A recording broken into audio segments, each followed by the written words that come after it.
Pemirsa, Presiden Republik Indonesia Prabowo Subianto tiba di Mesir untuk melakukan lawatan kenegaraan. Kedatangan Presiden Prabowo Subianto mendapat sambutan hangat dari diaspora Indonesia di Kairo, Mesir. Bersama saya Priska Papilaya, Anda menyaksikan Sindo Sore.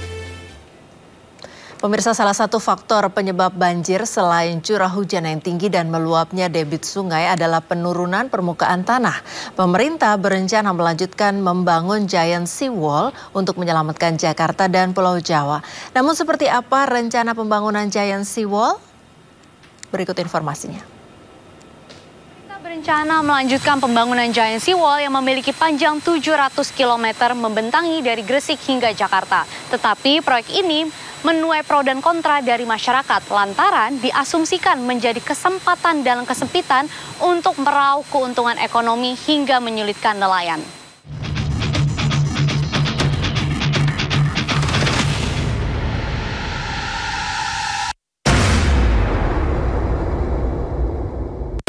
Permukaan tanah di Jakarta yang menurun secara signifikan per tahunnya dan juga kenaikan permukaan air laut yang dapat mengakibatkan banjirop menjadi alasan utama bagi pemerintah untuk membangun Giant Sea Wall.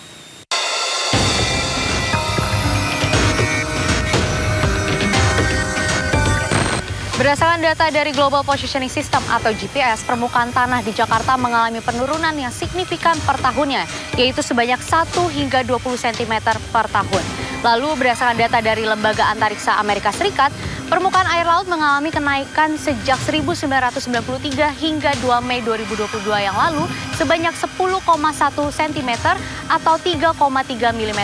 Dari angka ini menunjukkan bahwa kenaikan permukaan air laut secara global berada jauh di atas dari permukaan tanah di Jakarta yang mengalami penurunan.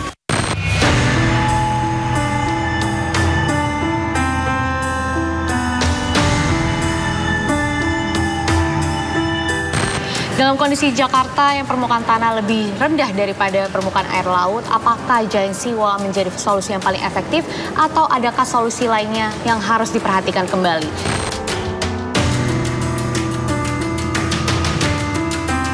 Oke, kalau mau bangun tanggul silakan, tapi ada nggak biaya pemeliharaan perawatannya?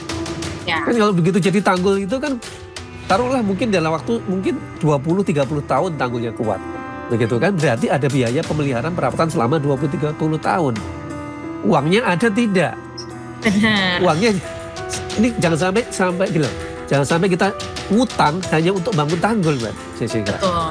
Ya, masa dari permasalahan utamanya itu nggak diselesaikan gitu ya, Pak? Nggak diselesaikan, begitu. Ya, saya takutnya ini lebih kepada project, ya, project oriented. Karena di sini kan proyeknya triliunan. Apalagi bangunnya dari Jakarta sampai dengan Gresik. Tetapi tadi persoalan mendasarnya malah nggak diurus, gitu. Pembangunan Giant Sea Wall dibagi menjadi 3 fase, yaitu fase A, B, dan C. Fase A akan difokuskan dengan pembangunan tanggul pantai atau tanggul yang berhadapan secara langsung dengan pantai ataupun dengan pemukiman warga. Tanggul ini dimanfaatkan untuk menjadi langkah pertama untuk penanggulangan banjirop. Lalu di fase B akan difokuskan dalam pembangunan tanggul laut luar barat dan juga waduk besar. Dan terakhir di fase C akan difokuskan dengan pembangunan tanggul laut luar timur. Pembangunan Giant Sea Wall ini akan berada di fase B dan C dan membutuhkan anggaran diperkirakan 1.750 triliun rupiah dan membutuhkan waktu penyelesaian selama 40 hingga 50 tahun lamanya. Halo, selamat siang Bapak. Bapak, kami kan di sini mau tanya nih Pak, setelah adanya tanggul pantai Muara Baru ini, dulu katanya pernah terkena dampak dari banjirop. Kalau misalkan banjir tertinggi itu bisa berapa meter tuh Pak? Waktu bisa sampai ke dada ya? Ke dada? Iya.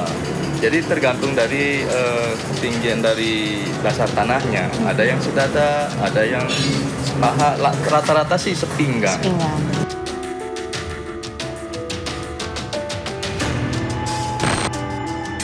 Menjadi proyek yang bertujuan untuk menyelamatkan atau melindungi Jakarta agar tidak tenggelam membutuhkan anggaran yang sangat besar dan waktu yang sangat lama untuk menyelesaikannya. Walaupun menuai pro dan kontra, lantas apa yang akan dilakukan oleh pemerintah? Apakah akan merealisasikan Giant Sea Wall ini atau mencari solusi lainnya? Dari Jakarta, Jessica Winoto, Aulia Syah Ramadan, Ade Supriyatna, iNews melaporkan.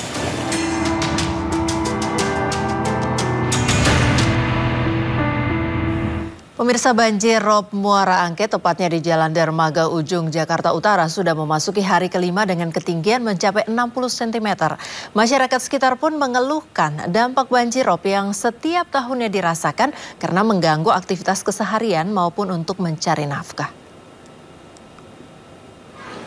Hari kelima banjir rob kembali menggenangi kawasan Muara Angke, Penjaringan, Jakarta Utara. Hingga Selasa malam, banjir masih menggenangi kawasan padat penduduk di beberapa RW yang berada di kawasan Muara Angke.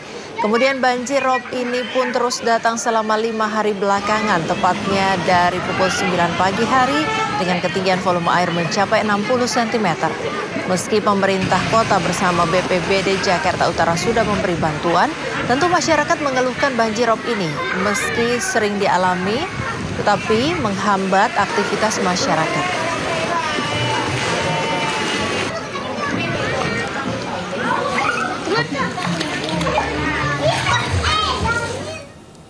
Seperti apa kondisi warga Muara Angke, Jakarta Utara pasca banjir rob? Kita sudah tersambung dengan rekan Nata Arman. Nata, selamat sore. Seperti apa situasi terkini di Muara Angke?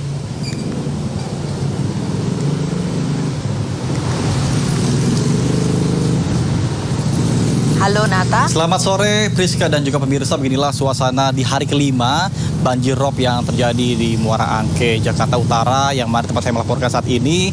Ini tinggi air sudah mulai surut ketika tadi sore bisa Anda saksikan pemirsa di layar kaca Anda untuk ketinggian yang semula ini sampai dengan sepinggang atau sekitar 120 cm, namun untuk saat ini sudah berangsur surut di sekitar 30 cm ataupun 40 cm.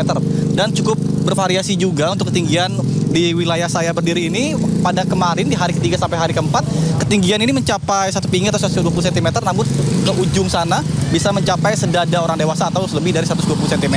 Namun tadi berdasarkan informasi dari warga, ketika siang hari yang mana cuaca sedang panas kemudian sudah mulai surut, dan adapun yang paling terdampak yakni di RW 22 yang ketinggian air bahkan mencapai 150 cm lebih, dan aktivitas masyarakat pun harus menggunakan perahu karet untuk beraktivitas seperti sekolah dan juga berangkat kerja. Dan saya pun akan bertanya dengan salah satu warga yang ada di sisi sebelah kanan saya. Halo Ibu, dengan siapa Ibu, nama Ibu? Ibu Rina. Oke, Ibu Rina, kalau boleh tahu Bu, ini sekarang kan sudah mulai surut ya Bu? Ya. Kalau kemarin di hari ketiga atau hari keempat ini seperti apa sih ketinggian airnya Bu? Ya tinggi lah sepinggul kalau di sini. Oke, tapi ada bantuan dari pemerintah nggak sih Bu? Oh belum, kalau di RT sini, RT 6. Tapi ada beberapa yang diberikan bantuan? Ada nasi kotak. Oke, nah untuk warga-warga yang terdampak sampai parah tuh ketinggian airnya sampai 150 cm atau sampai seleher orang dewasa, itu kira-kira ada nggak sih masyarakat yang memilih untuk mengungsi gitu? Oh nggak mau, pada bertahan di rumah sendiri-sendiri. Oke, kalau Ibu sendiri alasannya apa sih Bu pengen bertahan meskipun banjirnya tinggi? Ya karena di sini kan kerjaannya, terus rumahnya barang-barang pada berantakan semuanya. Oke, mungkin harapannya Ibu? Ya harapannya sih pengennya yang nggak banjir gitu, biar di sininya kan bisa kerja gitu. Baik, ada yang ingin disampaikan untuk ke pemerintah mungkin sebagai undak-undak dari masyarakat? Ya biar nggak banjir gimana caranya kan gitu, apa dibersihin sampahnya, apa selokannya kan gitu, apa tinggiin jalannya kan gitu. Giant seawall gitu ya? Iya. Oke, baik, terima kasih banyak Ibu. Ya. Pemirsa, seperti kita tahu bersama bahwa memang sempat dilakukan pemberian dari bantuan dari pemerintah setempat, yang mana ketika banjir berlangsung beberapa RW dan juga RT ada beberapa dapat bantuan, namun ada beberapa juga yang tidak. Seperti Anda saksikan juga pemirsa di sisi sebelah kiri saya terlihat ada mobil dishub yang terjeblos. Jadi ini merupakan jalur sebelah kiri atau pojok ini merupakan selokan seperti itu yang begitu dalam sekitar 50 cm. Karena tergenang air sehingga tidak bisa melihat lebih jelas di mana letak selokan itu berada, sehingga baru saja kejadian bahwa mobil dishub ketika ingin membelok ini ternyata jeblos ke selokan seperti ini. Dan ini tentunya menjadi atensi juga kepada masyarakat yang ingin melakukan aktivitas dengan menggunakan kendaraan, baik itu motor, mobil, harus hati-hati ketika melewati jalan-jalan yang berada di sekitaran lokasi. Sementara saya kembalikan pada Anda di studio. Priska. Nata Arman melaporkan langsung dari kawasan Muara Angke, Jakarta Utara. Selamat bertugas kembali, Nata. Pemirsa, selain di Jakarta, banjir rob juga terjadi di beberapa daerah pesisir. Sudah sepekan ini banjir rob merendam pesisir utara Kabupaten Bekasi, Jawa Barat. Banjir rob juga merendam pesisir Kota Pangkal Pinang, Bangka Belitung.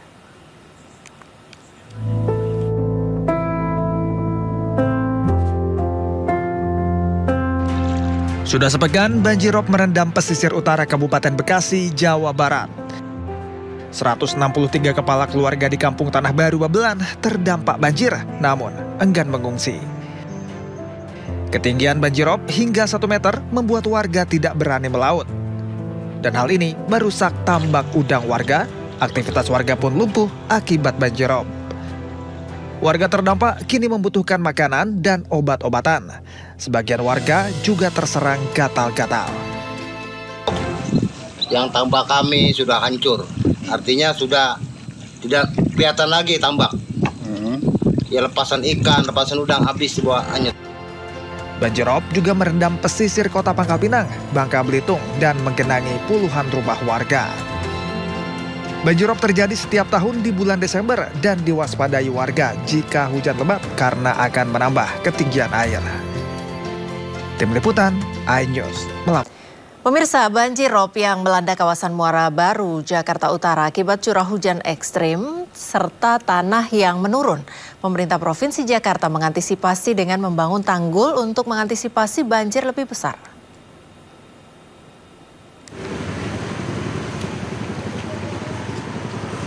Bukan tanah yang selalu turun, ya. Itu menjadi salah satu penyebab. Tapi juga yang seperti disampaikan oleh Ibu Kepala BMKG, cuaca ekstrim dengan berbagai variabel itu juga menyebabkan gelombang tinggi. Selain memang ada gravitasi terkait pasang surut. Jadi kalau pasang selalu terjadi rob. Kenapa ini selalu terjadi? Kita sebenarnya sedang mengatasi masalah rob itu dengan membangun tanggul pantai. Tanggul pantai yang harus dibangun kurang lebih adalah sepanjang 39 km.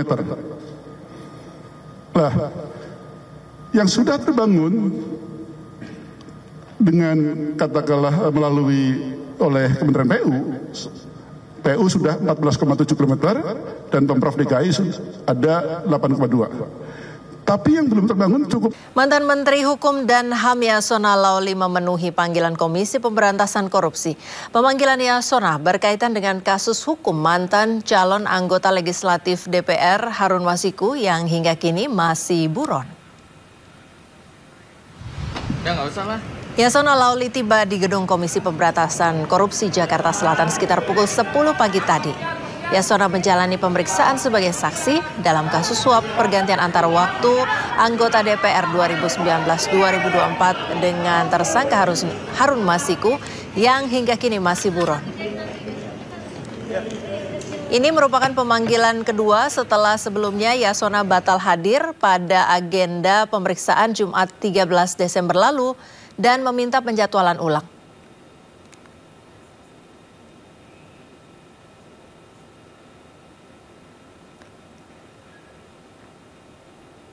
Pemirsa, ratusan mahasiswa dan elemen masyarakat melakukan demonstrasi di depan Gedung Merah Putih KPK. Para demonstran menuntut KPK segera menangkap eks-politisi PDI Perjuangan Harun Masiku yang telah menjadi buron selama 5 tahun terakhir. Sejumlah aliansi mahasiswa menggelar aksi demonstrasi di depan Gedung Merah Putih KPK pada Rabu sore. Para mahasiswa yang hadir mendesak KPK untuk menjalani visi misinya, salah satunya untuk segera menangkap Harun Masiku yang sudah menjadi buronan selama 5 tahun. Selain menggelar demonstrasi, massa juga membawa tikus sebagai simbol koruptor dan melakukan pembakaran ban. Massa juga membawa berbagai macam poster yang menggambarkan kebencian kepada Harun Masiku dan juga KPK. Jika dalam 3 hari KPK tidak menangkap Harun Masiku, mahasiswa mengancam akan menggerakkan aksi yang lebih masif ke gedung KPK. Sebelumnya KPK telah menetapkan Harun Masiku sebagai tersangka pada tahun 2020 lalu terkait kasus dugaan suap pergantian antar waktu anggota DPR RI 2019-2024. Saksikan bersama statement dari Yasona Laoly setelah keluar dari gedung KPK Jakarta. Saya kirim surat ke DPP, ke Mahkamah Agung, itu yang pertama. Yang sebelumnya kan itu riwayat diri apa segala macam, SK DPP, SK biasalah itu formalitas. Tapi inti pokoknya sebagai ketua DPP, ya sebagai ketua DPP, saya mengirim surat permintaan fatwa ke Mahkamah Agung. Ya karena waktu proses pencalekan itu terjadi tafsir yang berbeda setelah ada judicial review, ada keputusan Mahkamah Agung nomor 57 ya. 57. Kemudian DPP mengirim surat tentang penetapan caleg, ya. Kemudian KPU tidak menanggapi berbeda. Kemudian kita minta fatwa kepada Mahkamah Agung. Mahkamah Agung membalas fatwa tersebut, ya sesuai dengan pertimbangan hukum supaya ada pertimbangan hukum tentang diskresi partai dalam menetapkan calon terpilih. Itu. Yang kedua, ya yang kedua adalah kapasitas saya sebagai menteri. Saya menyerahkan tentang perlintasan Harun Masiku. Itu saja. Paling kan itu nggak ada yang profesional, penyidik sangat profesional. Ya menanyakan sesuai dengan posisi saya sebagai ketua DPP, ya kemudian posisi saya sebagai Menteri Hukum dan HAM mengenai perlintasan Harun Masiku. Itu saja, ya. Berapa pertanyaan tadi Pak diajukan oleh? Ya itu kan pendidikan di mana kemudian mengapa timbul surat tersebut. Ya saya jelasin sebagai ketua DPP. Sebagai menteri kemarin ada info soal Harun udah di Indonesia atau masih di luar negeri Pak? Kan itu dia masuk tanggal 6, keluar tanggal 7. Keluar tanggal 7, masuk tanggal 6. Masuk tanggal 6, keluar tanggal 7. Dan baru belakangan keluar pencekalan. Itu aja, nggak ada. Paling turunan-turunan yang memfollow up. Betulnya kan udah selesai lama karena banyak demo. Nggak bisa keluar kita. Pak, dalam pertanyaan itu sempat ada pertanyaan terkait dengan keberadaan Harun Masiku nggak sih Pak ke Bapak? Tidak ada. Tidak ada sama sekali. Tahun berapa dan bulan apa ya Pak? Ya 2020. Ya. Oke? Hujan. Ini mobil aja. Oh, mobil. Kasih jalan oh. Hati-hati kabel, hati-hati.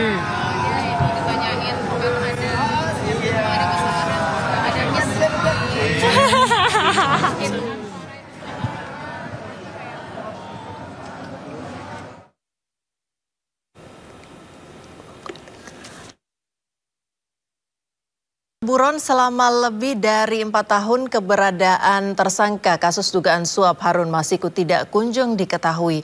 Harun diduga menyuap komisioner KPU sebesar 850 juta rupiah agar bisa melenggang ke Senayan.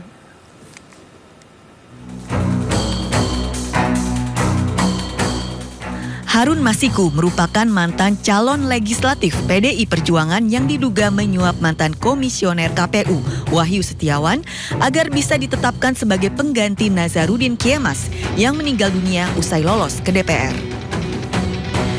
Harun diduga menyiapkan uang sekitar 850 juta sebagai pemulus agar bisa melenggang ke Senayan. Adapun Wahyu yang divonis dengan pidana 7 tahun penjara telah mendapatkan program pembebasan bersyarat sejak 6 Oktober 2023. Meski berstatus buronan atau DPO, Harun Masiku ternyata saat ini sudah tidak masuk dalam daftar pencegahan ke luar negeri. Pencegahan ke luar negeri bagi Harun Masiku tidak diajukan lagi oleh Komisi Pemberantasan Korupsi sejak 2021. Sebelumnya, mantan politikus PDI Perjuangan Marwarar Sirait bahkan membuka sayembara penangkapan Harun Masiku. Tidak tanggung-tanggung, ia rela merogoh uang pribadinya sebesar 8 miliar rupiah bagi yang bisa menangkap Harun Masiku yang sudah 4 tahun menjadi buron. Membantu dan menggerakkan jaringan saya untuk misalnya ada satu kasus besar yang saya lihat itu akan melibatkan orang-orang besar di Republik ini yang menyangkut Harun Masiku. Harun Masiku itu siapa sih kok bertahun-tahun nggak bisa ditangkap? Ya, saya akan kasih bonus bagi yang bisa menangkap Harun Masiku 8 miliar rupiah uang pribadi saya. Ya, supaya semangat, supaya tidak ada negara di negara ini yang kebal hukum. Ya, dan saya gunakan berkat dari Tuhan itu untuk memberantas korupsi yang ada di Indonesia. Ya, Mas Hasto, kita cari Harun Masiku sama-sama ya, supaya jelas terang menerang. Ya. Kenapa sih Harun Masiku bisa menghilang? Siapa yang menghilangkan? Ya, kasus apa yang di belakang dia? Apa yang dia urus sama dia, kan gitu. Ya, Mas Hasto, politik itu suci, membela yang benar, membantu yang lemah, dan membongkar kasus-kasus besar yang selama ini tertutup. Merdeka. Suami aktris Sandra Dewi Harvey Muiz menjalani sidang pledoi atau nota pembelaan hari ini. Dalam pledoinya, Harvey Muiz berulang kali menyebut nama istrinya sebagai sosok yang menguatkannya selama ini. Suami Sandra Dewi Harvey Muiz membacakan sendiri pledoi atau nota pembelaan dirinya di Pengadilan Tipikor Jakarta. Dalam pembelaannya, Harvey berulang kali menyebut nama istrinya dan mengungkapkan pesan agar tetap bertahan menghadapi masalah yang menimpanya. Sambil menahan tangis, Harvey menekankan peran Sandra Dewi dalam menguatkan dirinya saat menjalani proses hukum. Dalam pledoinya, Harvey juga sempat menyangkal keterlibatannya dalam dugaan korupsi timah. Pada persidangan sebelumnya, Harvey dituntut hukuman penjara selama 12 tahun dan denda sebesar 1 miliar rupiah subsidiar 1 tahun kurungan. Sumpah yang kami ucapkan 7 tahun lalu untuk saling menjaga pada saat susah maupun senang.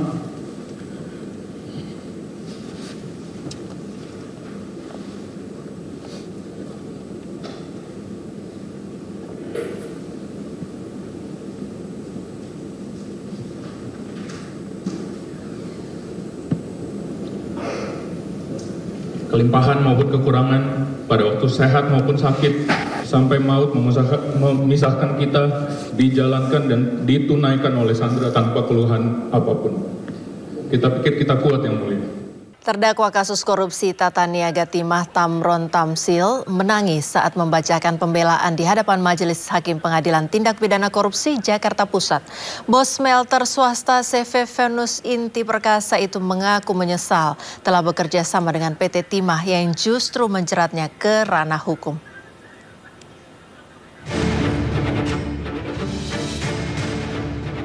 Bersama 3 terdakwa lainnya, bos smelter swasta CV Venus Inti Perkasa, Tamron, menjalani sidang dugaan korupsi Tata Niaga Timah di Pengadilan Tipikor Jakarta Pusat. Di hadapan majelis hakim, terdakwa Tamron tak kuasa menahan tangis saat membacakan pembelaan terhadap dirinya. Tamron menyesal telah melakukan kerjasama sewa smelter dengan PT Timah yang justru menyeretnya ke meja hijau dengan tuntutan 14 tahun.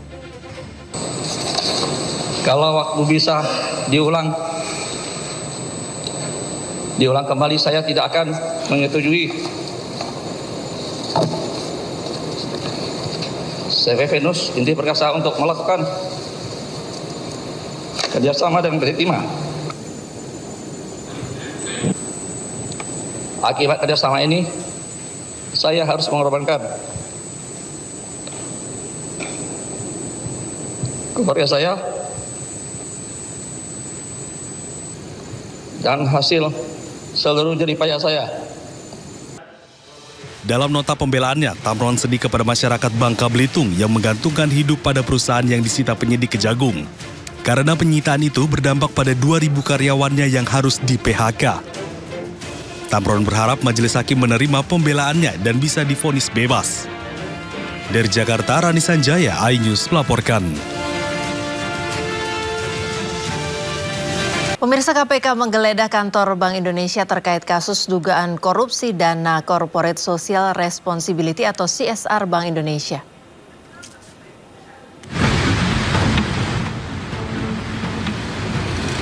Tim penyidik KPK menggeledah sejumlah ruangan di kantor Bank Indonesia pada Senin malam hingga Selasa dini hari 16 hingga 17 Desember 2024.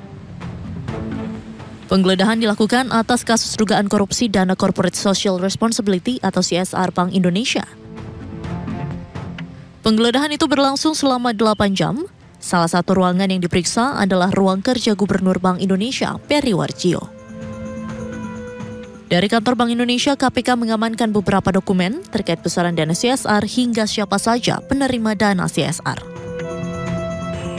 Jadi kita akan melakukan penggeledahan di beberapa tempat. Tempat-tempat yang digeledah itu tentunya yang terkait dengan dugaan tindak pidana yang kita sedang selidiki. Ada beberapa ruangan yang kita geledah, ya. Di antaranya adalah ruang Gubernur BI. Ya. Kita ya mencari bukti-bukti berupa dokumen dan yang lain-lain yang terkait dengan dugaan kita. Selain ruang Gubernur BI, ruang mana? Kalau untuk pastinya ruangan mana A, B, C, D-nya, saya belum tahu. Ada berapa ruangan, Pak? Tapi yang pastinya kegiatan kemarin ada di Bank Indonesia. Dugaan adanya penyalahgunaan dana CSR di Bank Indonesia mulai diselidiki sejak September lalu. KPK menduga dana CSR digunakan untuk kepentingan pribadi. Dalam kasus dugaan korupsi dana CSR ini, KPK telah menetapkan 2 orang sebagai tersangka. Tidak hanya BI, penyidikan kasus dugaan korupsi dana CSR juga melibatkan lembaga negara lain. Dari Jakarta, Tim Liputan iNews melaporkan. Bank Indonesia membenarkan penggeledahan yang dilakukan oleh KPK terkait dugaan korupsi dana CSR. Gubernur Bank Indonesia menjamin akan bersikap kooperatif dengan mematuhi hukum yang berlaku. Bahwa benar pada Senin malam 16 Desember 2024 Bank Indonesia menerima kedatangan KPK di kantor pusat Bank Indonesia, di mana kedatangan KPK ke Bank Indonesia tersebut untuk melengkapi proses penyidikan terkait dengan penyalahgunaan pemanfaatan CSR. Dan karenanya dalam kedatangan tersebut KPK, informasi yang kami terima itu membawa dokumen-dokumen yang terkait dengan CSR tadi. Itu nomor 1 ya. Nomor 2, Bank Indonesia menghormati proses hukum yang dilaksanakan oleh KPK sebagaimana prosedur dan ketentuan yang berlaku. Mendukung upaya-upaya penyidikan serta bersikap kooperatif kepada KPK. Dan ini juga sudah kami tunjukkan selama ini, baik dari pemberian keterangan oleh para pejabat kami maupun penyampaian dokumen-dokumen yang telah disampaikan. Dalam pertemuan sebelumnya saya juga sudah menyampaikan bahwa CSR atau program sosial Bank Indonesia diberikan sesuai dengan tata kelola dan ketentuan yang kuat di Bank Indonesia. Antara lain harus memenuhi persyaratan bahwa CSR hanya diberikan kepada yayasan yang sah. Dan itu kedua, ada program kerja yang konkret. Dan juga ada pengecekan dan juga ada laporan pertanggungjawabannya oleh yayasan. Pemirsa, polisi mengungkap produksi uang palsu di lingkungan Universitas Islam Negeri Alauddin Makassar, Kabupaten Goa, Sulawesi Selatan.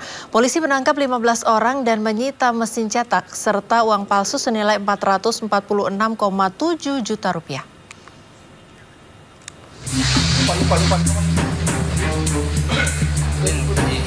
Satreskrim Polres Goa telah menyelidiki sejak awal bulan Desember 2024 perihal pencetakan uang palsu dan peredaran hasil cetakan uang palsu dari kampus UIN Alauddin Makassar di wilayah Goa, Sulawesi Selatan. Tim kepolisian menetapkan 15 orang tersangka, 2 diantaranya adalah Kepala Perpustakaan UIN Alauddin Makassar dan staf Perpustakaan UIN. Awal pengungkapan setelah polisi menangkap pelaku yang hendak membayar pinjaman penggunaan uang palsu di salah satu perusahaan pembiayaan di Kecamatan Palangga, Kabupaten Goa. Pelaku yang ditangkap kemudian dikembangkan hingga sumber uang palsu tersebut diketahui berasal dari dalam kampus. Sudah mengamankan 15 tersangka. 9 sudah kita lakukan penahanan. 5 dalam perjalanan dari Mamuju, 1 dalam perjalanan dari Wajo. mungkin masih ada lagi tersangka selanjutnya. Makanya kami minta sabar dulu karena masih kami kembangkan. Salah satu barang buktinya ada mesin yang di belakangnya barusan kami cek. Diamankan di mana? Ya.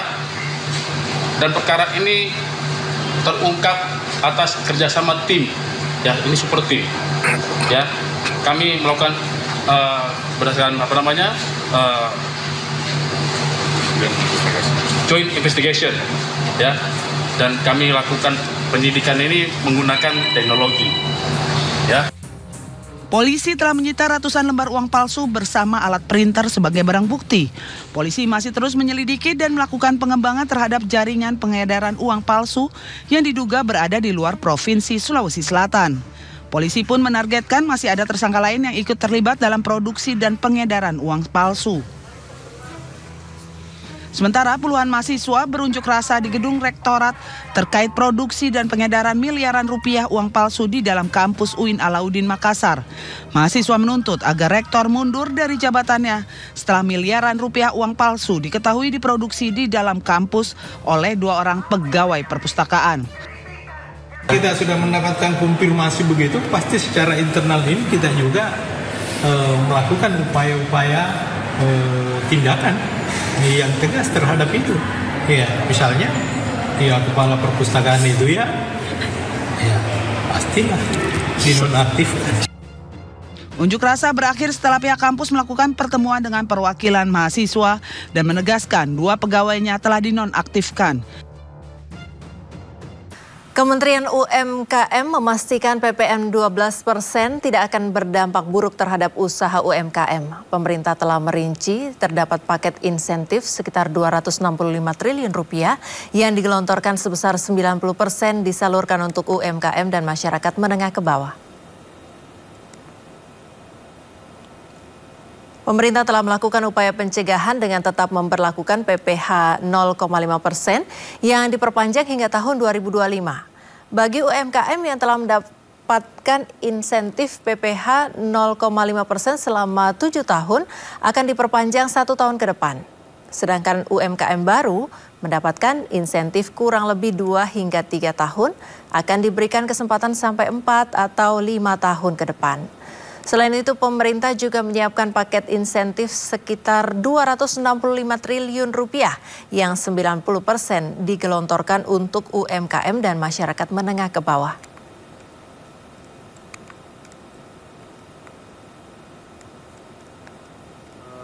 Konsekuensi dari kenaikan PPN 1% dari 11 menjadi 12%, pemerintah memberikan beberapa paket insentif kebijakan.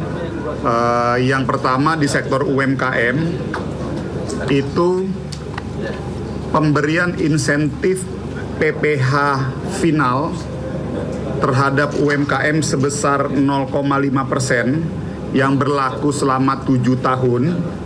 Itu apa bagi UMKM yang sudah mendapatkan insentif selama 7 tahun diperpanjang masa waktunya 1 tahun. Bagi apabila UMKM yang baru mendapatkan insentif kurang lebih 2 atau 3 tahun, masih diberikan kesempatan 5 atau 4 tahun ke depan. Nah, insentif PPh final 0,5% tersebut, itu yang untuk penghasilan maksimal dalam 1 tahun 4,8 miliar. Tapi bagi UMKM yang penjualannya Lembaga Penjamin Simpanan atau LPS meluncurkan hasil riset terbaru mengenai indeks menabung konsumen dan indeks kepercayaan konsumen. Direktur Grup Riset LPS menjelaskan bahwa situasi ekonomi yang berat dan adanya kebijakan PPN membuat tekanan baru untuk masyarakat dapat menabung. Lembaga Penjamin Simpanan mengeluarkan survei perekonomian terbaru terkait indeks waktu menabung dan indeks kepercayaan konsumen. Hasilnya mayoritas dari total 1.700 responden mengungkapkan adanya keengganan untuk menabung dalam jangka 3 bulan ke depan. Direktur Grup Riset LPS Seto Wardono menjelaskan bahwa berdasarkan survei yang dilakukan pada bulan November 2024, nilai IMK mencapai level 77 atau sedikit menurun dari bulan sebelumnya. Penurunan terjadi pada indeks waktu menabung sebesar 1,9 poin dari bulan sebelumnya ke level 81,5. Sementara itu, indeks intensitas menabung sedikit mengalami peningkatan sebesar 0,6 poin dari bulan sebelumnya ke level 72,4 pada bulan November. Di sisi lain, meskipun banyak pula responden yang menilai bahwa jumlah yang ditabung lebih kecil dari yang direncanakan, namun dengan adanya kebijakan PPN 12%, maka hal tersebut akan berdampak pada kemampuan masyarakat untuk menabung. Mereka nggak punya uang lagi untuk ditabung gitu ya. Nah, dengan adanya kenaikan PPN ini gitu ya, dan juga ada sejumlah kebijakan lain yang nanti saya juga akan bahas ya. Tentu saja ini akan berdampak juga bagi indeks menabung konsumen. Seto menambahkan bahwa terlihat indeks yang bergerak turun adalah indeks yang menyangkut masyarakat pendapatan menengah bawah. Sedangkan masyarakat atas cenderung flat. Ada paket kebijakan pajak yang mendukung masyarakat seperti pembebasan PPN bagi sembako diharapkan memberikan buffer pada masyarakat menengah bawah. Otoritas Jasa Keuangan memastikan sektor jasa keuangan nasional tetap terjaga stabil di tengah peningkatan risiko geopolitik global yang disebabkan oleh adanya ketidakstabilan politik di beberapa negara, terutama Asia, Eropa, dan Timur Tengah. Selain itu, kemenangan Donald Trump sebagai Presiden Amerika Serikat disebut OJK berpotensi meningkatkan tensi perang dagang. Otoritas Jasa Keuangan memastikan stabilitas sektor jasa keuangan nasional tetap terjaga stabil meski resiko geopolitik global meningkat dan aktivitas ekonomi global mulai menunjukkan perbaikan. Ketua Dewan Komisioner OJK Mahendra Siregar mengatakan kemenangan Donald Trump sebagai Presiden Amerika Serikat diperkirakan dapat meningkatkan tensi perang dagang. Selain itu, ketidakstabilan politik di beberapa negara, terutama Asia dan Eropa, serta Timur Tengah, juga meningkatkan resiko geopolitik global. Menilai stabilitas sektor jasa keuangan terjaga stabil di tengah meningkatnya risiko geopolitik dan perbaikan aktivitas perekonomian global. Kemenangan Presiden terpilih Trump dan Partai Republik di Amerika Serikat diperkirakan akan meningkatkan tensi perang dagang. Selain itu, ketidakstabilan geopolitik di beberapa negara, terutama di Asia dan Eropa serta Timur Tengah, dan secara khusus di Ukraina, juga meningkatkan risiko geopolitik itu sendiri. Selain sektor jasa keuangan, OJK juga menyebut pertumbuhan perekonomian domestik masih tetap terjaga. Ketua Dewan Komisioner OJK mengatakan, pertumbuhan ekonomi Indonesia masih stabil hingga kuartal 3 2024, di mana pertumbuhan tercatat di angka 4,95%. Di samping itu, OJK juga menyebut neraca pembayaran Indonesia di triwulan 3 2024 masih tercatat surplus. Presiden Prabowo Subianto meminta pembangunan proyek-proyek infrastruktur yang baru dihentikan terlebih dahulu. Arahan tegas Presiden ini tentu saja turut berdampak terhadap proyek-proyek jalan tol.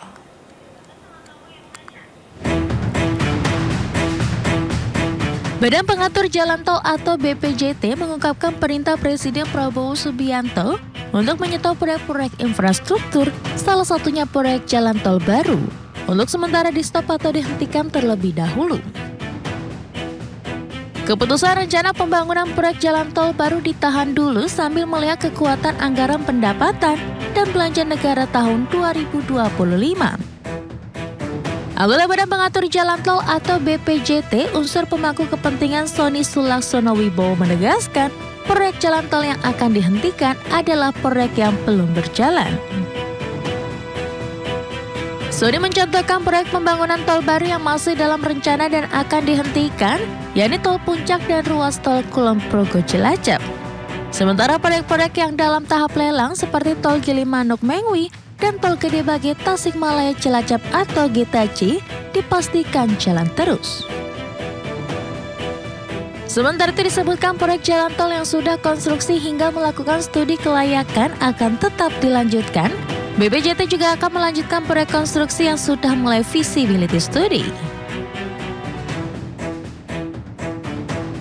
Bank Indonesia menahan suku bunga acuan atau BI rate pada 6%. Hal ini berdasarkan rapat Dewan Gubernur yang berlangsung pada 17 hingga 18 Desember 2024. Rapat Dewan Gubernur memutuskan untuk tetap mempertahankan suku bunga acuan pada level 6%. Senada dengan hal tersebut, suku bunga Deposit Facility juga tetap ditahan sebesar 6,75%. Keputusan ini konsisten dengan arah kebijakan moneter untuk memastikan inflasi tetap terkendali dan mendukung pertumbuhan ekonomi berkelanjutan.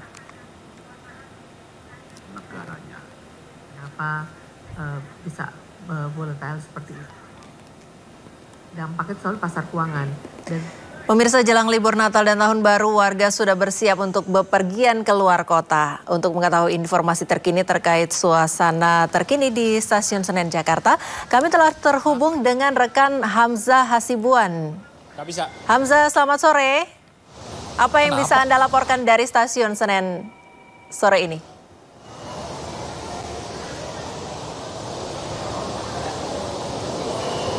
Ya, Priska dan juga pemirsa, saat ini kondisi terkini Stasiun Pasar Senen yang berada di Jakarta Pusat terbilang cukup normal dengan keramaian yang ada dari para penumpang kereta api. Tidak terlihat adanya kepadatan tinggi baik di ruang tunggu stasiun maupun di pintu menuju keberangkatan kereta api. PT KAI Daob 1 Jakarta juga sebelumnya sudah memberitahu bahwa masa angkutan Natal dan Tahun Baru tahun 2024-2025 ini rencananya akan berlangsung dari tanggal 19 Desember 2024 hingga tanggal 5 Januari 2025 atau selama 18 hari. Namun hingga Rabu siang tadi PT KAI Daob 1 juga sudah menginformasikan bahwa tiket kereta api jarak jauh ini masih tersedia cukup banyak. Masih ada sekitar 53,6% dari kapasitas yang tersedia atau sekitar 390.000 lebih tiket yang masih bisa dipesan oleh masyarakat, khususnya untuk kereta keberangkatan dari Stasiun Gambir maupun Stasiun Pasar Senen.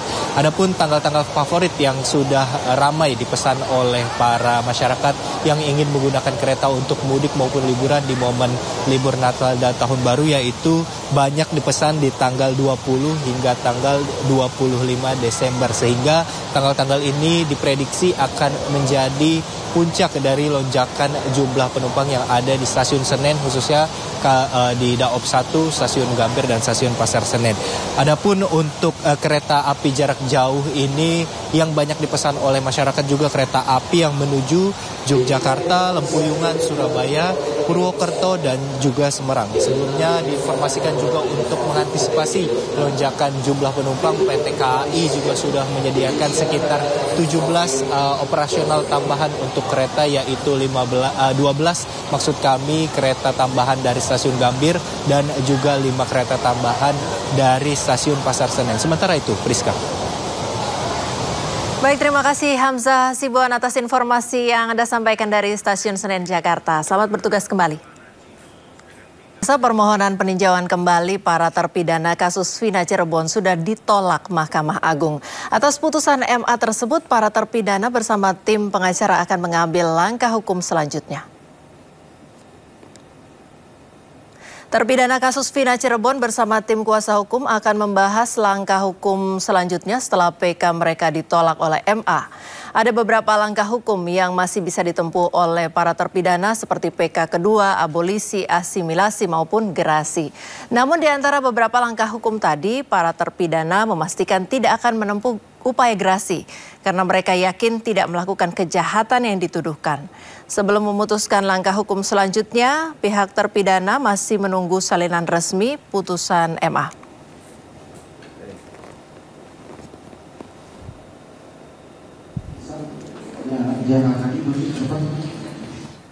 Ya pemirsa, 7 terpidana pembunuhan Vina Cirebon akan melanjutkan perjuangan mereka dengan mengajukan peninjauan kembali yang kedua setelah yang pertama ditolak. Keluarga dan kuasa hukum kecewa karena novum yang dihadirkan dianggap bukan novum. Seberapa besar peluang PK kedua akan dikabulkan? Sudah hadir bersama kami kuasa hukum Ibtu Rudiana Pitra Romadoni dan pengamat hukum pidana Hipnu Nugroho. Kami juga masih menunggu kuasa hukum keluarga terpidana Jutek Bongso yang akan segera bergabung. Selamat sore Bapak-bapak. Selamat sore Mbak. Selamat sore Pak. Selamat sore Pak. Sore Pak. Ya, Bang Pitra, bagaimana respon dari pihak Ibtu Rudiana soal penolakan PK? Oke, baik, terima kasih Mbak. Respon kita, ya putusan itu merupakan putusan yang objektif ya, artinya tidak memihak kedua belah pihak, tapi memihak kepada kebenaran dan keadilan. Di mana sudah jelas juru bicara Mahkamah Agung Republik Indonesia ya sudah menyampaikan bahwasanya di dalam putusan peninjauan kembali itu tidak ditemukannya nopum ya, sebagaimana amanat daripada pasal 263 ayat 2 huruf A. Dan tidak adanya kekhilafan hakim, judeks fakti maupun judeks juris. Artinya nopum yang mereka anggap itu sebagai keadaan baru bukanlah sebagai bukti baru yang luar biasa. Karena berdasarkan yang saya amati dari proses pendaftaran PK itu, mereka mengajukan bukti-bukti yang sudah pernah diperiksa di tingkat pertama Pengadilan Negeri Cirebon. Antara lain seperti apa gitu, seperti visum et repertum. Ya, seperti hasil autopsi itu mereka ajukan juga di dalam persidangan. Akan tetapi ya mereka tidak bisa mendalami lebih dalam lagi apakah visum ini ataupun hasil autopsi itu dapat dijadikan sebagai nopum. Nah ini seharusnya yang mereka kaji gitu. Terus yang kedua, mereka menyatakan kita juga mengajukan ekstraksi data kan gitu. Ekstraksi data itu juga sudah ada di dalam berkas perkara. Artinya tidak ada hal yang baru di sini. Nah, kalau dia melakukan ekstraksi data terhadap orang lain, itu harus dilihat juga validasinya, harus dilakukan validasi terlebih dahulu. Siapakah yang melakukan ekstraksi? Nah, sebagaimana peraturan tentang laboratoris kriminalistik Mabes Polri mengatakan untuk dapat dijadikannya suatu bukti, alat bukti yang sah itu, bukti elektronik itu, sebagaimana pasal 1 ayat 7 itu mengatakan, terlebih dahulu harus dilakukan uji forensik di laboratorium kriminalistik Mabes Polri. Nah ini kan nggak ada ini, kalaupun mereka katanya mau melakukan ekstraksi data dengan handphone orang lain yang berbeda-beda. Nah jadi siapa yang bisa menjamin keakuratan daripada bukti-bukti mereka ini gitu loh. Jangan juga nanti mereka menemukan foto-fotonya itu editan-editan ataupun foto-foto yang sudah direkayasa karena ada foto-foto korban dan lain-lain. Nah kalaupun mereka mengajukan itu harus dilampirkan juga. Dari mana sumbernya, dari mana didapatkan. Jadi jelas dia metadatanya, bukan hanya mereka melampirkan foto tapi tidak disertai dari mana sumber asal muasal daripada bukti yang mereka ajukan. Jadi peninjauan kembali yang diputuskan oleh Mahkamah Agung ini sudah tepat saya kira ya. Dan itu membantah, dan saya juga membantah tuduhan-tuduhan para terpidana yang mengatakan jangan-jangan ada kong kali kong nih. Saya selaku pengacara Ibtu Rudiana, sebelum PK mereka itu dilimpahkan kepada Mahkamah Republik Indonesia, pada waktu persidangan tingkat pertama mereka di Pengadilan Negeri Cirebon itu, permohonan PK, saya sudah melaporkan itu kepada Komisi Pemberantasan Korupsi, kepada Mahkamah Bawas Mahkamah Agung Republik Indonesia, Komisi Yudisial, dan Kejaksaan Agung Republik Indonesia. Jadi jangan digiring-giring, jangan-jangan ada masuk angin dan lain-lain. Tidak ada. Gitu loh. Kita serahkan sepenuhnya kepada penegak hukum, objektif, dan lain halnya. Jangan juga mereka ini di awal mereka serahkan sepenuhnya kepada Hakim Agung. Kita percaya Mahkamah Agung ini yang paling benar gitu. Tiba-tiba nggak sesuai dengan kehendak mereka itu, mereka bilang hakim ini nggak benar. Justru yang nggak benar itu adalah pola pikir mereka sendiri. Makanya hari ini ya, terus terang saya bersedih juga. Makanya saya pakai short tali Batak di sini sebagai bentuk perlawanan saya terhadap para pembunuh-pembunuh ini. Gitu loh. Tapi artinya kalau PK 7 terpidana ini ditolak, suatu hal yang menguntungkan untuk Ibtu Rudiana? Kalau itu ditolak berarti kembali kepada putusan terdahulu. Artinya tidak ada yang bisa membatalkan putusan sebelumnya gitu loh. Kalau menguntungkan sekian kita memang dia korban. Gitu loh. Artinya apa? Sebagaimana dua asas salus populi suprema lex exto yang mengatakan bahwasannya keselamatan rakyat adalah hukum yang tertinggi. Jadi mereka ini ya, karena memang momennya itu viral di TV dengan film Pindah Cirebon, mereka memanfaatkan momentum itu. Nah, kalaupun seumpamanya ada yang tidak benar, buktikan saja. Bukan malah mereka menggiring opini, membuat hal-hal yang memang membingungkan masyarakat. Yang menjadi korban adalah apa? Masyarakat. Dan sudah jelas juga sudah diuji. Sudah beberapa kali diuji dan terakhir ini peninjauan kembali, saya kira PK ini adalah upaya hukum luar biasa. Baik. Gitu loh. Dan paling akhir. Ya. Jadi apalagi yang mau dibahas mereka gitu. Ya.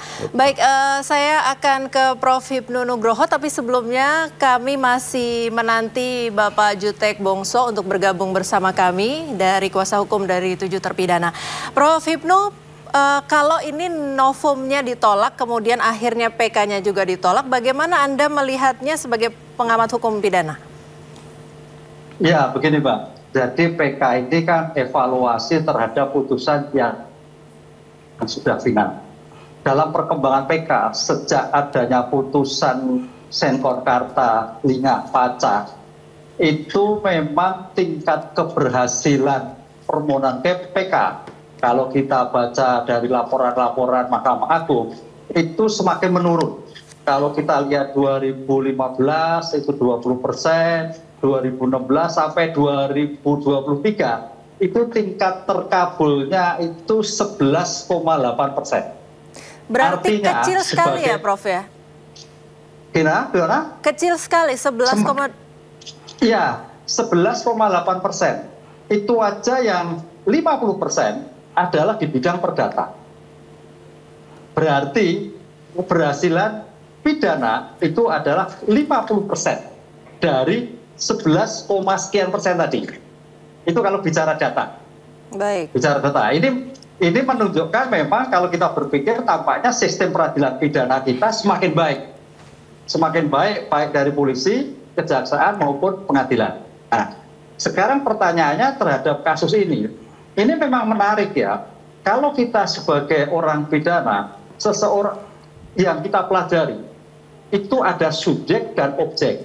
Subjek itu sifat melawan hukum dari orang yang bersangkutan, kemudian objek dari aktus terus perbuatan. Dari PK yang kita pelajari Mbak, hampir semua itu tidak terhadap objek, aktus terus, tapi terhadap subjek, pelaku, pertanggungjawaban, atau mungkin kesesatan.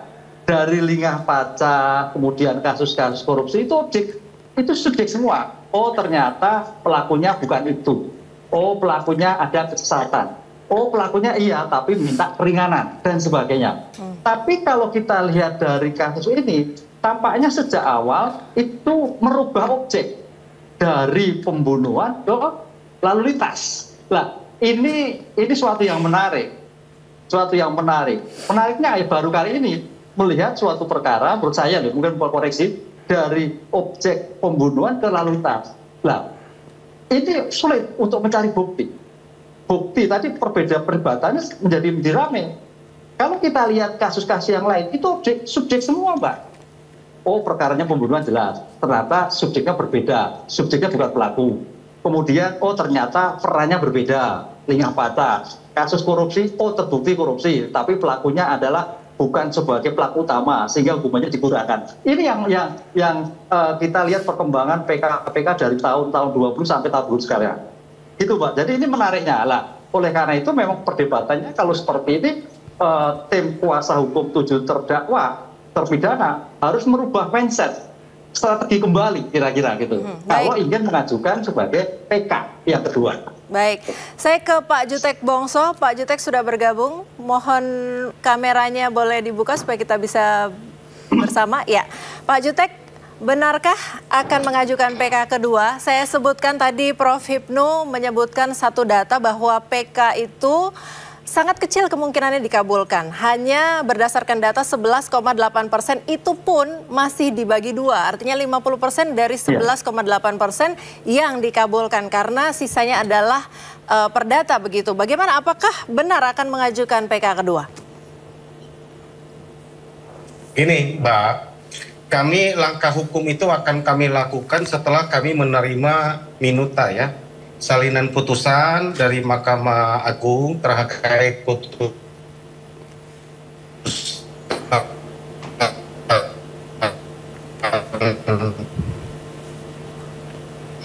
pertimbangan-pertimbangan yang ada. Kita akan dari situ kita akan mengambil langkah hukum. Jadi belum kami kami belum menentukan ya langkah hukum apa yang akan kami ambil.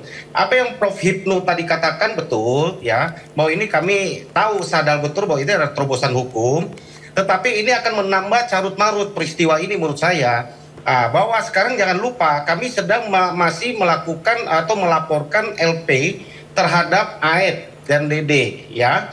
Di mana dalam rangkaian cerita AED dan DD ini adalah yang memberikan keterangan sehingga peristiwa ini adalah seolah-olah pembunuhan.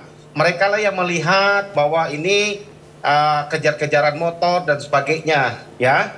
Lalu ada terjadi pembunuhan. Mereka melihat berdua di dalam keterangan persidangan yang menjadi dasar putusan. Ya, sekarang Dede ini mencabut keterangannya yang mengatakan bahwa dia mengatakan yang tidak benar atau bohong. Siapapun yang benar, artinya ini kan salah satu ada yang berbohong. Kalau nggak Aib, berarti Dede yang berbohong. Siapapun nanti yang dinyatakan berbohong, ini akan berdampak terhadap putusan. Tanya Prof. Ibnu. Kenapa? Karena berarti dasar memutuskan bahwa itu pembunuhan ini akan merubah, ya, akan merubah situasi, ya. Nah, kalau nanti Aib tidak ditemukan, ya siap-siap. Berarti kan Dede sudah mengaku, kan kami melaporkan nih, ya, bahwa ada dua orang yang mencuri. Salah satu pencurinya sudah ngaku, yang satu padahal mereka mencurinya berdua, misalnya nih, umpama. Ya, masa mau di stop LP-nya? Kan nggak mungkin gitu loh. Yang menurut saya ini akan menambah ruwet. Ya, ingin saya klarifikasi gitu loh, ya. Karena saya kita tahan dulu, Bang. Juga, jadi jangan diumpamakan pencuri gitu loh. Tahan dulu, Bang. Saudara yang pencuri. Ya, kita tahan dulu, Bang. Kita akan ke informasi ini dulu, kemudian kita akan lanjutkan. Kita simak pernyataan pihak Mahkamah Agung terkait putusan MK terpidana kasus Vina. Telah dilaksanakan musyawarah dan pembacaan putusan pada hari Senin tanggal 16 Desember 2024 dengan putusan yang pada pokoknya menolak permohonan peninjauan kembali para terpidana. 5. Pertimbangan majelis hakim dalam menolak permohonan PK tersebut antara lain tidak terdapat kekilapan judek fakti dan judek juris dalam mengadili para terpidana, dan bukti baru atau novum yang diajukan oleh terpidana bukan merupakan bukti baru sebagaimana ditentukan dalam pasal 263 ayat 2 huruf A KUHP. Dengan ditolaknya permohonan PK para terpidana tersebut, maka putusan yang dimohonkan PK tetap berlaku. Kepanitraan Pidana Umum Mahkamah Agung setelah perkara diminutasi akan segera menyelesaikan proses administrasi perkara para terpidana dan setelahnya akan mengirimkan kembali kepada pengadilan pengaju, dalam hal ini Pengadilan Negeri Cirebon, dan kepada masyarakat dapat mendapatkan salinan putusan dengan cara mendownload di Direktori Putusan Mahkamah Agung. Jadi demikian ya perkara Vina Cirebon tadi sudah diputus oleh majelis hakim dan hakim tunggal untuk perkara anak yang pada pokoknya permohonan PK ditolak, ya. Itu hasil daripada musyawarah majelis yang menangani perkara Vina. Terima kasih. Ya, silakan Bang Pitra mau menanggapi. Yang pertama saya ingin luruskan dulu terkait dengan Aib ya, bertepatan Aib ini adalah klien saya sendiri. Jadi kalau memang Jutek Bongso ini mau buat perumpamaan negatif terhadap seseorang, buatkan aja perumpamaan negatif terhadap kliennya sendiri. Jangan dia membuat perumpamaan negatif terhadap klien seseorang, kan gitu. Kalau dibilang dia pencuri, yang harus dicurigai dia adalah kliennya sendiri, Dede ini gitu loh. Artinya apa? Dampak putusan itu berdampak kepada putusan PK. Berarti pembohongnya adalah Dede gitu loh. Kenapa kalian percaya dia berbicara di Pengadilan Negeri Cirebon untuk dijadikan sebagai novum? Sudah jelas Aib mengatakan saya melihat, ya kan? Saya melihat peristiwa tersebut dan lain-lain halnya. Jadi jangan juga tidak sesuai dengan keinginan Anda, terus Anda salahkan orang lain. Silakan dibuktikan saja gitu loh. Jangan pernah mengintervensi klien orang. Ya, bilangnya Aib harus muncul segala macam. Nggak usah Bapak bilang. Selalu tiap hari dia komunikasi sama saya, dia beraktivitas seperti biasa. Jadi apa urusannya Anda mencampuri urusan klien orang gitu loh. Ini sudah sangat luar biasa sekali nih pola pikir dari teman-teman kita ini. Mau mengatur dunia ini ataupun mengatur hukum di Republik ini. Hukum itu tegas, nggak bisa diintervensi ataupun dihukum, diatur-atur gitu. Jadi kalaupun seumpamanya mereka ada yang keberatan, silahkan laporkan ke polisi, buktikan, bukan omong-omong gitu loh. Bang Jutek ada tanggapan? Nggak apa-apa. Ya silakan laporkan. Nggak apa-apa lah kita. Ya kan buktikan aja. Enggak, saya nggak suka saudara bilang bahwasannya umpamanya mereka ini pencuri, jangan diumpamakan negatif terhadap klien saya. Anda ini kan masih melaporkan, belum ada terbukti atau tidaknya gitu loh. Dan PK saudara juga sudah ditolak. Janganlah kita menyesatkan opini publik seperti itu. Kalau buat perumpamaan ke klien Anda sendiri aja bilang gitu loh. Saya harus jaga marwah dan martabat harkat daripada klien saya. Karena itu kepentingan pembelaan terhadap warga negara Indonesia. Kita ini negara hukum. Rechtsstaat, ya, bukan negara kekuasaan ataupun makstat. Artinya apa? Kalaupun supaya mereka menemukan adanya bukti-bukti, silakan diuji, ada ranahnya. Apakah ada pelanggaran yang dilakukan oleh contohnya ini klien saya Rudiansa, laporkan. Sejauh ini nggak ada tuh. Apa segala macam, terus kebohongannya yang mana? Jangan juga karena orang bilang begini-begini, mereka langsung percaya tanpa adanya validasi yang jelas. Ini yang menjadi berbahaya, yang memunculkan stigma negatif kepada masyarakat. Kan saya sudah bilang di awal, salus populis suprema lex exto, bahwasanya keselamatan rakyat adalah hukum tertinggi. Sudah ada korban yang sudah meninggal dunia, 2 anak manusia ini seharusnya yang menjadi sorotan utama. Tangkap para pelaku-pelaku ini, seperti itu. Baik, saya berikan kesempatan untuk Bang Jutek, silakan Bang.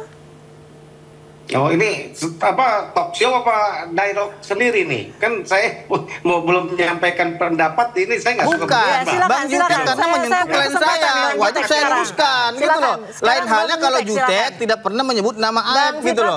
Wajib dong saya luruskan di situ. Ya silakan Bang Jutek. Ya kalau dia mau bicara kasih aja Mbak. Bukan masalah bicara, silakan aja. Jangan juga Anda menghantam klien saya seperti itu, harus saya luruskan nama baiknya. Ditahan dulu ya Bang. Itu hak klarifikasi saya jawab. Yang sama untuk semua narasumber kita sore hari ini. Silakan Bang Jutek. Caranya. Jadi udah Mbak ya kalau sudah jadi gini ya, pendapat saya karena kita ini kan profesional ya.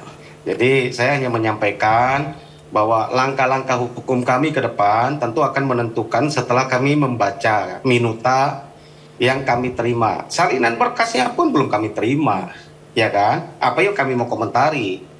Kami belum akan mengkomentari apa, kami hanya mengkomentari bahwa ada 3 LP yang sedang berjalan, 2 di Mabes Polri, 1 di Bareskrim, 1 di Polda Jabar, ya, bahwa laporan-laporan ini pasti ya akan berjalan menurut kami. Kenapa? Terutama yang misalnya terhadap laporan kami kepada Aib dan Dede ya, itu pasti akan berjalan karena salah satu itu pasti ada yang berbohong kan. Itu yang tadi saya katakan. Silakan Mabes Polri yang menentukan ya. Di antara 2 yang kami laporkan, tadinya kan dua-duanya kami laporkan bahwa ini memberikan keterangan palsu, bahwa kami yakini peristiwa kejar-kejaran timpuk-timpukan itu tidak ada di flyover, saksinya begitu banyak, itu udah banyak diperiksa di Mabes Polri, di Bareskrim. Ya silakan, sekarang Dedek sudah mengaku tanpa diperiksa, itu aja. Ya efeknya apapun, ya kan? Nah, berarti kan salah satu yang berbohong. Anggaplah Dedek yang berbohong, Aib yang betul, pasti akan merubah konstruksi hukum. Kenapa? Di awal itu kesaksian penglihatan Aib itu dikuatkan Dedek. Sekarang kalau Dedek mengaku berbohong, anggaplah Dedek yang berbohong misalnya. Ini pasti akan berimplikasi kepada putusan. Itu ada pakar hukum pidana Prof. Hipnu bisa menjelaskan efeknya apa, gitu kan, dalam rangkaian peristiwa. Dari situlah nanti kita akan lihat apa yang bisa kita lakukan. Ya, harusnya kan kalau kita profesional itulah yang kita bicarakan. Langkah apa dan apa yang akan kita lakukan, gitu loh. Gitu Mbak. Baik. Ya. Jadi statement saya bahwa apa yang akan kami lakukan, kami akan melihat dulu langkah-langkah dari salinan putusan minuta yang akan didapatkan ya, kami dapatkan nanti baru kami akan sampaikan gitu Mbak. Baik. Ya, satu hal yang kami ingin sampaikan ya Mbak ya, satu hal yang ingin kami sampaikan ya, dari kemarin saya memberikan statement ya bahwa dalam penolakan PK ini tidak ada yang dimenangkan, tidak ada yang dikalahkan karena kami memohon mengajukan bukti, memohon kepada Mahkamah Agung. Ya, tidak ada bahwa kami apakah jadi kalah, enggak, ditolak permohonan kami. Kami kan memohon. Ini bukan pertarungan antara 2 pihak, enggak. Gitu kan? Kami memohon bahwa ini ada bukti baru kepada Mahkamah Agung, gitu kan? Kalau yang ada yang merasa dimenangkan, itulah statement saya kemarin, ya kan? Ada apa gitu kan? Kalau misalnya, gitu kan? Kalau misalnya melakukan mengaku, misalnya bahwa wah saya menang, kamu kalah, gitu, ya kan? Ada apa? Apakah dia main-main di Mahkamah Agung? Bikin apa di Mahkamah Agung? Gitu kan? Ini kan jadi pertanyaan kami, gitu kan? Gitu loh. Kalau dia melakukan amicus curiae, ya itu siapapun bisa, itu semua pihak terkait, semua siapapun yang keberatan terhadap ya yang diajukan PK itu bisa mengajukan, tidak harus pihak yang terkait, gitu kan? Baik. Ya, siapapun yang merasa keberatan itu, Mbak, ya kami meluruskan permohonan. Baik. Namanya memohon, kalau nggak dikabulkan ini kan permohonan kami nggak dikabulkan, jadi kami nggak melawan siapa-siapa ini. Gitu Baik, loh. sudah kami tangkap maksud Anda, itu, Prof. Hipnu, Bang kan gitu. Jutek. Baik. Gitu. Baik, Prof. Hipnu boleh closing statement sekaligus bolehkah memberi masukan seberapa besar peluang PK kedua dikabulkan jika memang diajukan kembali? Iya, makanya itu kan sebagai upaya hukum luar biasa dan tidak dibatasi. Oleh karena itu pemohon saya kira harus betul-betul mengidentifikasi bukti baru, bukti yang ditemukan yang ketika saat itu tidak disidangkan. Itu yang pertama. Yang kedua, harus strategi yang kemarin Bang Jutek mengarah ke kaitannya dengan pembunuhan, putusan ini nyatakan bukan suatu kecelakaan. Berarti aspek pembunuhan ini yang dilakukan. Sekarang pertanyaan dari ketujuh itu siapa yang berpotensi untuk bisa menjadi dikabulkan? Ini yang harus dilihat kunci. Kalau tujuh-tujuhnya kok mungkin agak berat ya, tapi bisa juga.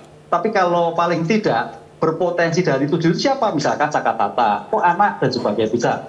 Karena kayak tujuh itu kalau kita lihat dalam teori hukum kan mesti ada penyertaan siapa sih pelaku, siapakah surterta dan sebagainya. Sehingga konsep pengajuan yang mengacu pada putusan Mahkamah Agung yang sekarang berkait pembunuhan, itulah yang saya kira sebagai patokan untuk mengajukan. Dan putusan Mahkamah Konstitusi 2003-2013 dimungkinkan lebih dari satu akses keadilan. Bahkan kemarin di Bepok itu saya pelajari ada 4 kali ngajukan PK baru dimenangkan. Nah ini mudah-mudahan juga bisa menjadikan terkabul lah. Itulah saya kira sebagai akses keadilan, mencari keadilan, saya kira tidak ada batasnya, memohon terus, tapi dengan bukti yang betul-betul akurat di dalam suatu persidangan yang tidak ditemukan ketika peristiwa itu terjadi. Dan begitu, strateginya yang tepat ya Prof. Hipnu ya. Baik, terima kasih Bang Jutek Bongso, Bang Pitra Romadoni, dan juga Prof. Hipnu Nugroho sudah bergabung bersama kami di Dialog sore hari ini. Informasi tadi menutup Sindo sore hari ini. Jangan lupa Anda bisa mendapatkan informasi terkini dan terbaru melalui portal yang menghadirkan berita daerah, berita nasional, dan juga berita internasional. Lengkap di sindonews.com.